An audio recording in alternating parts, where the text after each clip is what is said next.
ಎಲ್ಲರಿಗೂ ನಮಸ್ಕಾರ. ನನ್ನ ಯೂಟ್ಯೂಬ್ ಚಾನಲ್ಗೆ ಸ್ವಾಗತ.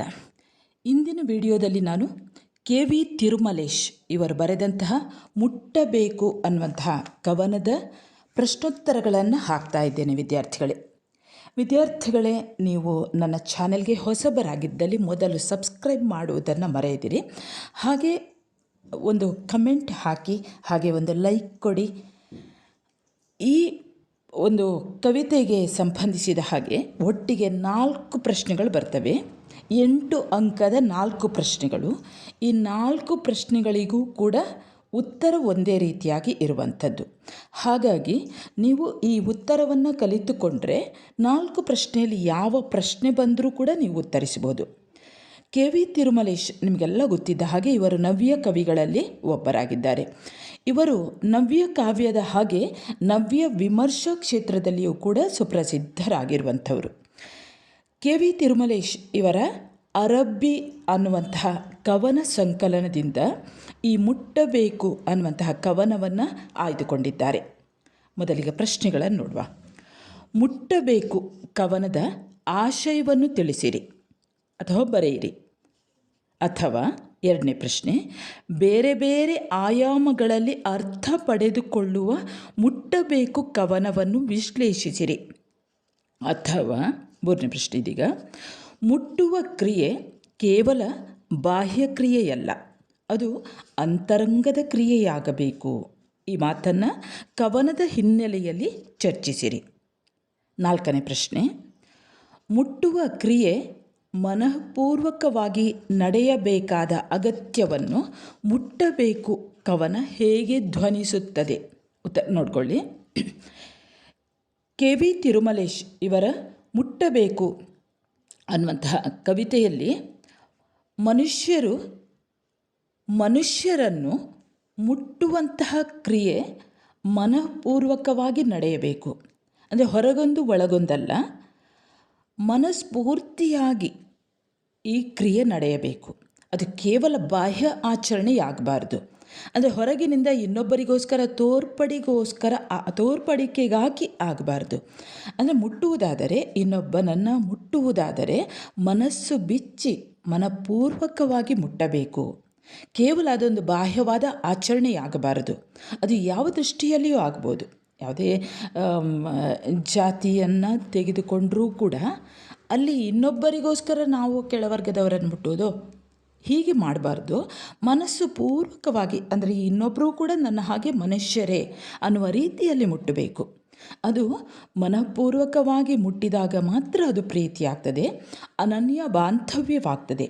ಇಲ್ಲದೆ ಹೋದರೆ ಅದು ಕೇವಲ ವ್ಯಾಪಾರವಾಗಿ ಬಿಡ್ತದೆ, ಕೃತಕ ವ್ಯಾಪಾರವಾಗಿ ಬಿಡ್ತದೆ ಅನ್ನೋದನ್ನು ಬೇರೆ ಬೇರೆ ರೀತಿಯಲ್ಲಿ ಈ ಕವನ ಹೇಳ್ತಾ ಹೋಗ್ತದೆ. ಓದು, ಬರಹ, ಚಿತ್ರ, ಹಾಡು, ಪಾಠ, ಕೈ, ಬೆರಳು, ಮುಗುಳ್ನಗೆ, ಸಮುದ್ರದ ಅಲೆ ಇವೆಲ್ಲ ವಿವಿಧ ಮಾಧ್ಯಮಗಳ ಆಯಾಮಗಳ ಮೂಲಕ ನಡೆಯುವಂಥ ಮುಟ್ಟುವ ಕ್ರಿಯೆ ಕೃತಕವಾಗಿರಬೇಕು, ಮನಸ್ಸು ಪೂರ್ತಿಯಾಗಿರಬೇಕು ಅನ್ನುತ್ತದೆ ಈ ಕವನ. ಅಂದರೆ ಕವಿಯ ಪ್ರಕಾರ ಯಾವುದೇ ಮುಟ್ಟುವ ಕ್ರಿಯೆ ದೈಹಿಕ ಅಥವಾ ಕೃತಕ ವ್ಯಾಪಾರವಾಗಬಾರ್ದು, ಅದು ಮನೋವ್ಯಾಪಾರ ಅಥವಾ ಅಂತರಂಗದ ವ್ಯಾಪಾರವಾಗಬೇಕು. ಮುಟ್ಟುವ ಕ್ರಿಯೆ ಅದು ಲೌಕಿಕ ವ್ಯಾಪಾರವಾಗಿ ಬಿಟ್ಟರೆ, ಅದು ಕೇವಲ ಕೃತಕವಾಗಿ ಬಿಟ್ಟರೆ ಅದು ನಿಷ್ಪ್ರಯೋಜಕವಾಗ್ತದೆ. ಅಂದರೆ ಮನಪೂರ್ವಕವಾಗಿ ನಡೆದಾಗ ಮಾತ್ರ ಅದಕ್ಕೊಂದು ಬೆಲೆ ಇದೆ, ಅದು ಪ್ರಯೋಜನಕ್ಕೆ ಬರ್ತದೆ. ಓದುವ ಇರ್ಬೋದು, ಬರೆಯುವ ಇರ್ಬೋದು, ಚಿತ್ರಿಸುವ, ಹಾಡುವಂಥ, ಪಾಠ ಹೇಳುವ, ಕೊನೆಗೆ ಏನೇ ಮಾಡುವ, ಈ ಪ್ರತಿಯೊಂದು ಕ್ರಿಯೆಯು ಮನಪೂರ್ವಕವಾಗಿ ನಡೆದಾಗ ಮಾತ್ರ ಅದು ಆಂತರಿಕ ಸಂಬಂಧ ಕ್ರಿಯೆಯಾಗ್ತದೆ. ಆಗ ಅದು ನಿಷ್ಪ್ರಯೋಜಕವಾಗುವುದಿಲ್ಲ. ಪಾಠ ಹೇಳುವಂಥದ್ದು ಕೂಡ ಕೇವಲ ಕೊಂಡಾಟವಾಗಿ ಬಿಟ್ಟರೆ ಅದು ಕೇವಲ ಸಂಬಳದ ಕೆಲಸವಾಗಿ ಬಿಡ್ತದೆ.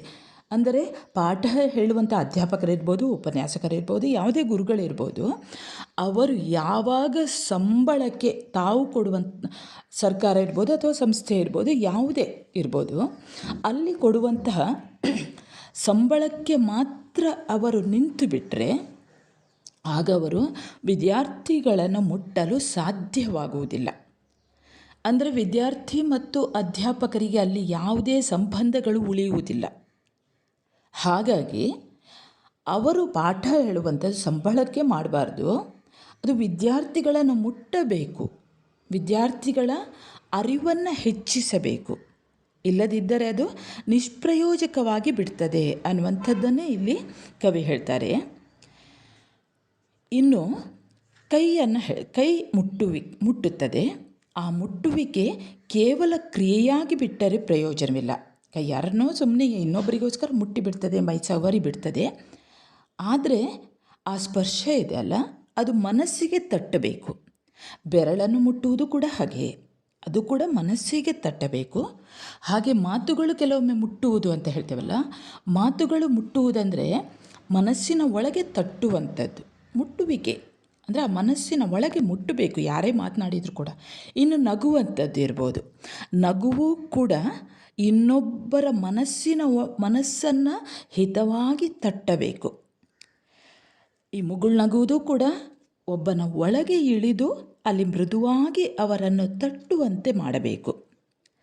ಹಾಗೆ ಸಮುದ್ರದ ತೆರೆ ಅದು ಕೂಡ ತೀರವನ್ನು ಮುಟ್ಟಿಯೇ ಮುಟ್ಟುತ್ತದೆ. ಈ ಕ್ರಿಯೆ ಸಹಿತ ಅದು ನಿಷ್ಪ್ರಯೋಜಕವಾಗಬಾರದು. ಅಂದರೆ ಪ್ರೀತಿಯಿಂದ ತೀರವನ್ನು ಮುಟ್ಟಬೇಕು. ಆ ಒಂದು ತೆರೆಯೂ ಕೂಡ ಪ್ರೀತಿಯಿಂದ ಮುಟ್ಟಲಿಕ್ಕೋಸ್ಕರವೇ ಸಮುದ್ರದ ಆ ತೆರೆಗಳು, ಆ ಅಲೆಗಳು ತೀರದ ಕಡೆಗೆ ಒಂದು ಪ್ರೀತಿಯಿಂದ ಬರುವಂಥದ್ದು, ಹೊರತು ಅದು ಕ್ರಿಯೆ ಅಲ್ಲ.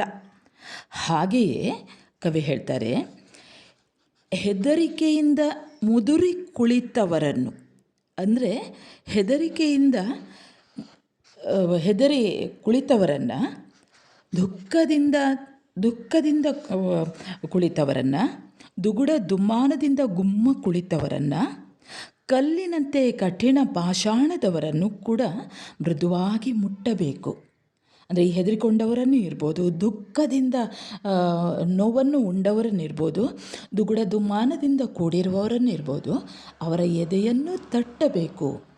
ಆ ಮುಟ್ಟುವಿಕೆಯಿಂದ ಅವರಲ್ಲಿ ಆ ತೃಪ್ತಿಯನ್ನು ಅವರು ಹೊಂದಬೇಕು. ಅಂದರೆ ಆ ಪರಿಹಾರವನ್ನು ಕಾಣಬೇಕು.